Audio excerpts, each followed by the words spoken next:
There's a reason why the biggest cyber attacks in history aren't random. They're personal. And when you spend years telling someone they don't belong, you better hope they never discover just how much power they actually had all along. Trust me on this one. I still remember walking into that office on my first day, wearing my lucky blazer and clutching my laptop bag like it was some kind of shield. The receptionist smiled warmly enough, but then I noticed the looks. You know those looks. The quick up and down glances, followed by barely concealed confusion. Like they were expecting someone else entirely. "You must be here for HR," one guy said, not even looking up from his coffee. When I corrected him and mentioned I was the new software engineer, his eyebrows shot up so fast I thought they might leave his face permanently. Oh, cool. Welcome to the team, I guess. The weird part is, I'd been coding since I was 12. Built my first website before most of these guys probably knew what HTML stood for. But here I was, getting treated like I'd wandered into the wrong building by accident. My new boss, Derek, gave me the grand tour with all the enthusiasm of someone showing off a funeral home. He pointed out the coffee machine, the bathrooms, and my desk squeezed between two guys who barely grunted acknowledgments when we passed.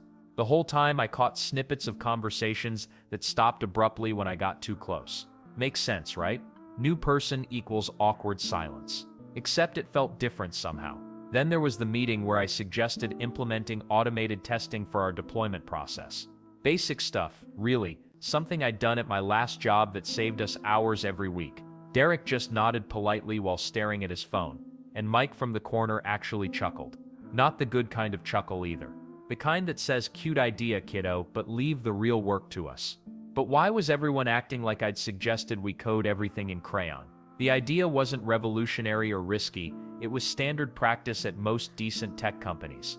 Yet somehow, coming from me, it sounded like amateur hour to these people. And the weird part is, I started doubting myself. Maybe my previous company was just different. Maybe I really didn't understand how things worked in this particular corner of the tech world. The little voice in my head kept whispering that maybe, just maybe, I wasn't as good as I thought I was. Let's not forget the daily reminders that I was different here. Comments about how I didn't look like a typical programmer became as regular as morning coffee. Someone even asked if I was sure I hadn't meant to apply for the marketing department instead. Haha, very funny. Each day felt like swimming upstream in concrete. My ideas got polite. Nods followed by immediate subject changes. My code reviews took twice as long as everyone else's, with questions that felt more like pop quizzes than collaborative discussions. Every small interaction chipped away at my confidence bit by bit. Little did I know, the real test of belonging was still coming. The boys' club culture I'd stumbled into had layers I hadn't even discovered yet. God, I thought the comments about not looking like a coder were bad enough, but then I discovered what really happens when you're the only woman on a tech team. The real fun starts after 5 o'clock. Every Thursday, like clockwork, I'd watch my teammates pack up their laptops and head out together. Grabbing drinks at Murphy's, they'd announce to each other. Never once did anyone turn to me. Not once. I'd sit there pretending to be engrossed in my code while they made plans right in front of me, like I was invisible furniture. Makes sense, right? Why include the diversity hire in team bonding? The worst part wasn't even being left out. It was finding out what I was missing. Jake, the guy who sits 2 desks over, loves talking about their legendary bar conversations the next morning. Apparently they solve all the world's coding problems over beer and chicken wings. They also came up with our team's unofficial motto, "Real programmers don't need documentation." Hilarious, considering half these guys can't remember their own variable names without comments. But here's where it gets really interesting. I started noticing a pattern in our Monday meetings. Suddenly everyone had brilliant new ideas about database optimization and server architecture. Ideas that sounded suspiciously similar to suggestions I'd made weeks earlier that got completely ignored. Coincidence? I think not. Then there's the group chat situation. You know how every office has those informal communication channels where the real work gets discussed? Well, turns out my team had one too. A WhatsApp group called Code Warriors that I somehow never got added to. I only found out about it when Mike accidentally shared his screen during a video call, and there it was, dozens of unread messages about project decisions, deadline changes, and apparently a running joke about whether I actually knew what an API was. The programmer culture runs deep here. These guys throw around terms like crushing code and dominating algorithms like they're training for the Olympics. They've turned programming into some kind of testosterone-fueled competition. God forbid you suggest that maybe, just maybe, writing clean, maintainable code is more important than showing off with unnecessarily complex solutions. And the jokes. Sweet Jesus, the jokes. Every conversation somehow circles back to references I don't get because they're all from some obscure gaming forum or Reddit thread that apparently defines modern masculinity. When I don't laugh, I get the look. You know, the one, like I'm the problem for not appreciating their comedic genius. Last week was the breaking point. The team made a major decision about our upcoming product launch while I was in back-to-back client calls. When I asked why nobody filled me in, Derek just shrugged and said, "We figured you were busy with other stuff." Other stuff, like my actual job, wasn't important enough to include me in decisions that directly affected my work. But here's what they don't know yet. All their after-hours strategizing and boys club bonding is about to backfire in the most spectacular way possible. I thought the dismissive comments and exclusion were bad enough, but nothing prepared me for what happened when they started openly mocking my ideas in front of everyone. And I mean everyone. Managers, clients, the whole damn room watching as my suggestions got torn apart like confetti at a frat party. The worst part wasn't even the rejection itself, it was the way they did it. Like I was some amateur who'd wandered into the wrong building by mistake. Take that server backup proposal I spent 3 weeks perfecting. 3 weeks of research, testing scenarios, double-checking everything because I freaking knew they'd scrutinize every detail twice as hard coming from me. The presentation went smoothly until my boss started chuckling during the risk assessment section. Not a polite laugh, but this condescending snort that made my stomach drop. "That seems pretty risky for our infrastructure," he said, dismissing months of careful planning with a wave of his hand. The same guy who'd probably approve whatever half-baked idea Jake threw at him next week. Then there was the meeting where I suggested optimizing our database queries to improve load times. Solid idea, backed by performance metrics that would make any reasonable person pay attention.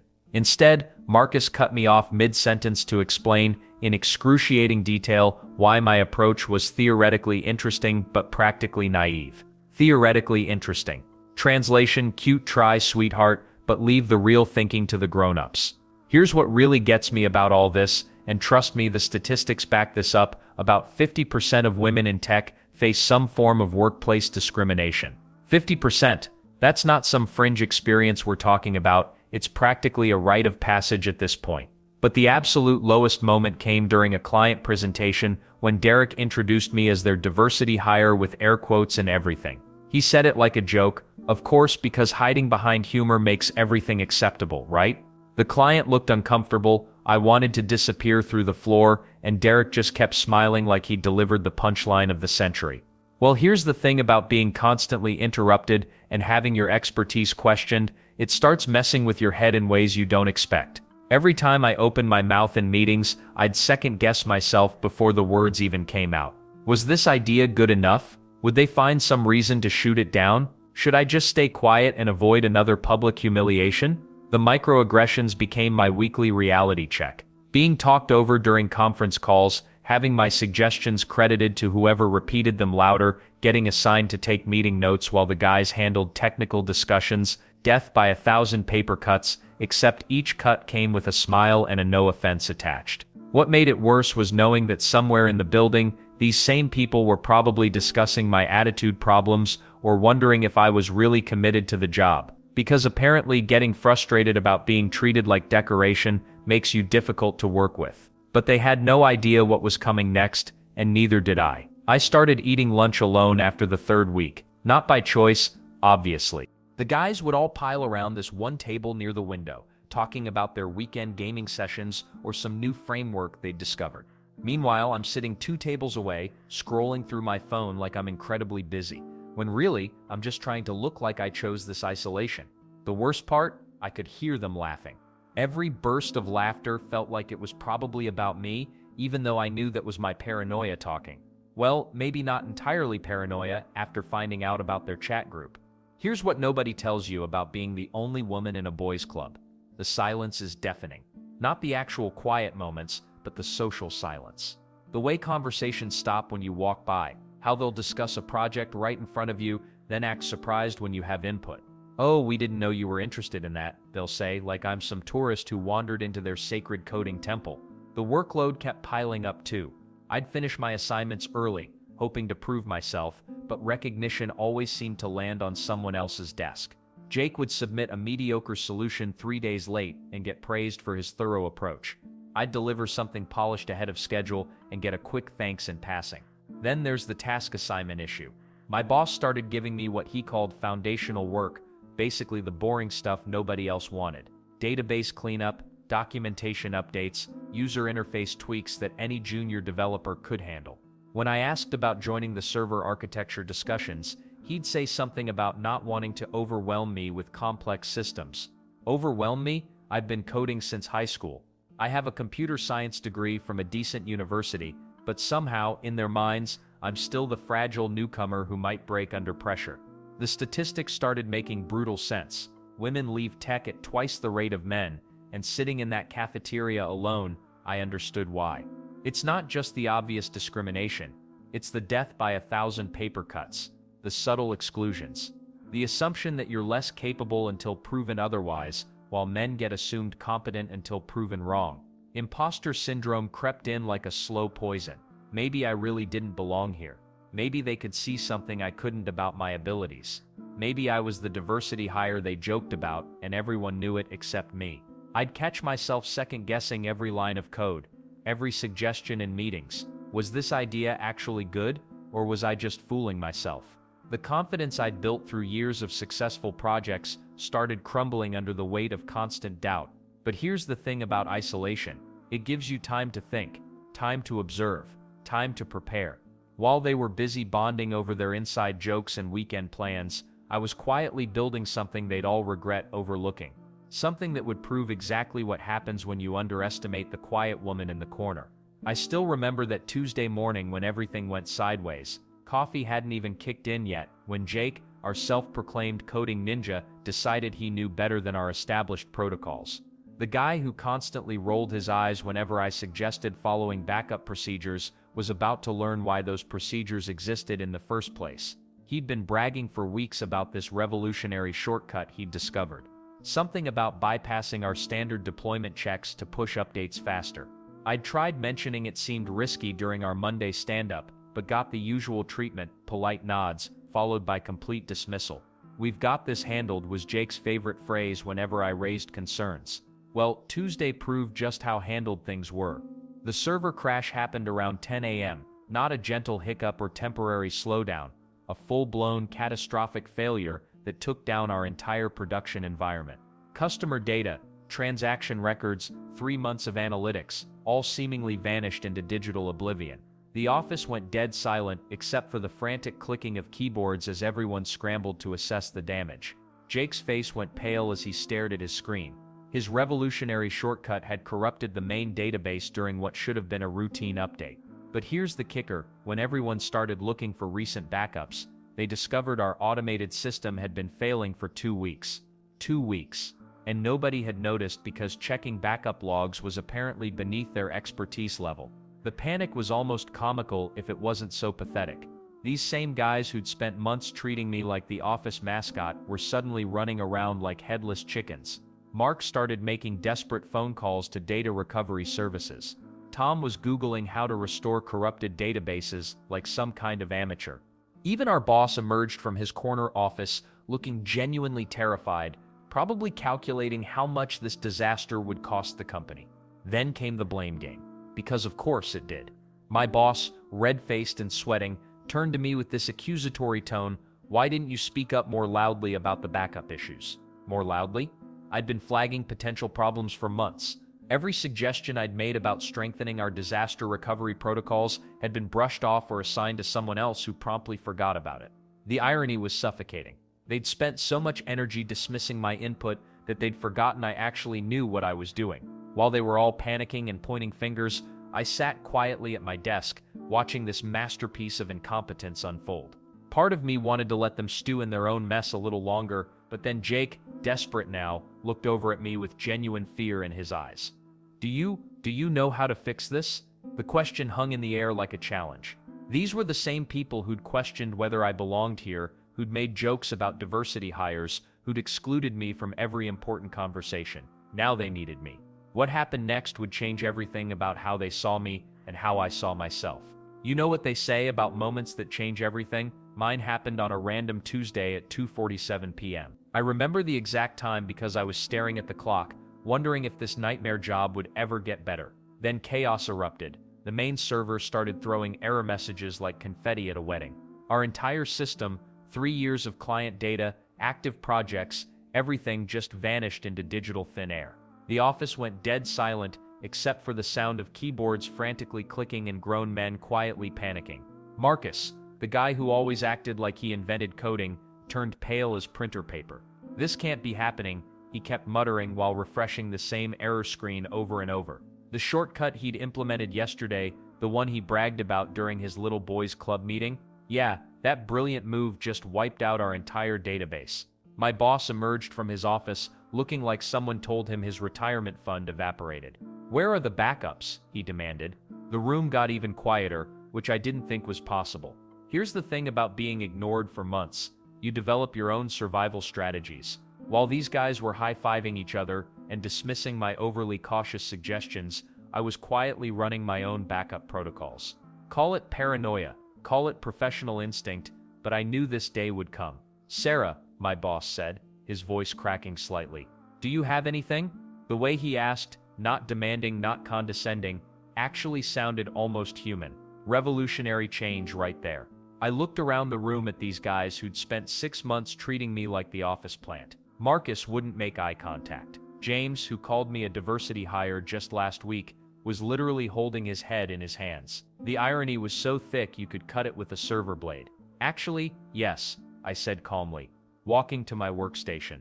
I've been maintaining independent backups of critical systems. The silence stretched like elastic about to snap. You could practically hear their collective gulp. I started the restoration process, my fingers moving across the keyboard with the confidence they'd never bothered to notice before. 3 minutes. That's all it took to bring their world back from the brink of disaster. 3 minutes to restore what would have taken days to rebuild, if rebuilding was even possible. Marcus finally looked up. "How did you basic disaster recovery protocol?" I interrupted, not even trying to hide my satisfaction. Something I suggested implementing about 4 months ago. My boss was staring at his monitor as data populated back onto the screen. Client files, project timelines, everything exactly as it should be. His expression shifted from panic to bewilderment to something I'd never seen before. Genuine respect. "Sarah," he started, then stopped. The words hung in the air like smoke. The aftermath of that moment would reshape everything, but first I had some training to do. You know what's funny? The change didn't happen overnight like some miracle movie ending. Well, actually, maybe it did start that night. I saved everyone's bacon with my backup. But the real shift took weeks to sink in properly. That boys' club chat they had going, gone, just disappeared one day. Nobody made a big announcement about it or anything, but suddenly I'm getting invited to the actual team discussions, the ones that matter, where real decisions get made instead of just rubber-stamped later in official meetings. And here's the weird part. My boss started asking for my input first. Not as an afterthought or to tick some diversity box. He'd literally turn to me when problems came up. "What's your take on this?" became his go-to phrase. Made me feel like I actually belonged there for the first time in months. Then there's the office atmosphere. Management started tracking diversity numbers more seriously, and apparently our department's turnover rate for women dropped significantly. Makes sense, right? When you're not constantly fighting just to be heard, you tend to stick around longer. But the moment that really got to me was when this junior developer, Sarah, pulled me aside one afternoon. She'd been struggling with the same garbage I went through. The dismissive comments, the eye rolls, the whole "are you sure you know what you're doing" routine. She told me watching me handle that server crisis made her realize she didn't have to just take it quietly, that she could prove herself too. Well, that hit me harder than I expected. I never thought anyone was paying attention to how I dealt with things. Turns out I'd accidentally become some kind of role model while I was just trying to survive each day without screaming at someone. The training sessions I started running became pretty popular too. Not just the backup procedures, though everyone definitely paid attention to those after our little disaster, but general best practices. Suddenly, my risky ideas from months ago were being called innovative and forward-thinking. Funny how that works. My promotion came through about 6 weeks later, senior developer. with actual authority this time, not just extra responsibilities without the title. The salary bump was nice too, finally matching what my male colleagues were making for similar work. But you know what the best part was? Walking into meetings and seeing heads turn toward me when technical questions came up. Not because I was different or unexpected, but because they genuinely wanted to know what I thought.